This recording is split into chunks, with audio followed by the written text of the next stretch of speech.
السلام عليكم احبابنا، كي دايرين؟ بخير؟ لاباس عليكم؟ كلشي مزيان؟ نتمنى تكونوا بخير وعلى خير.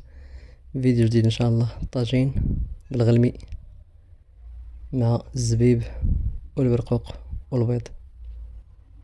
هذا هو اللحم ديالي.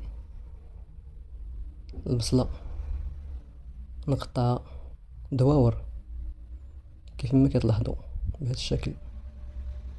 عندنا العطريه، ملحه، بزار، سكنجبير، خرقوم، وعندي العطريه ديال اللحم.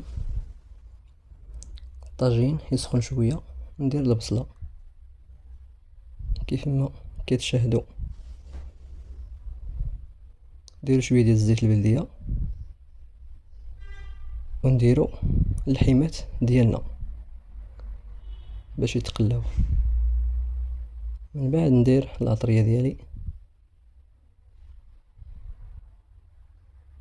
ونسدو على الطاجين ديالنا يتشحر.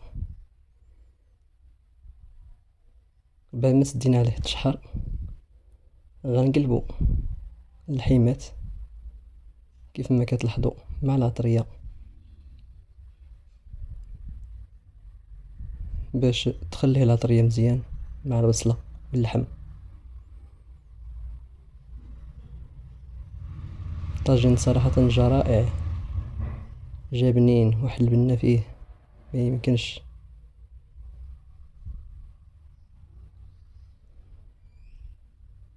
نخلطوا العطريه ديالنا مع اللحم كيف ما كتشاهدوا الخوت. من بعد الخوت غنزيدو شويه د الربيع من الفوق، وديك البصله اللي بقات ليا النص ديالها غنديرها من الفوق، وغنزيد عليها الزبيب من الفوق حتى هو كيف ما كتلاحظوا. الطاجين كيبان رائع، عطيه واحد المنظر يا سلام، كيشهي قبل ما يطيب. نزوقو بالبرقوق من الفوق،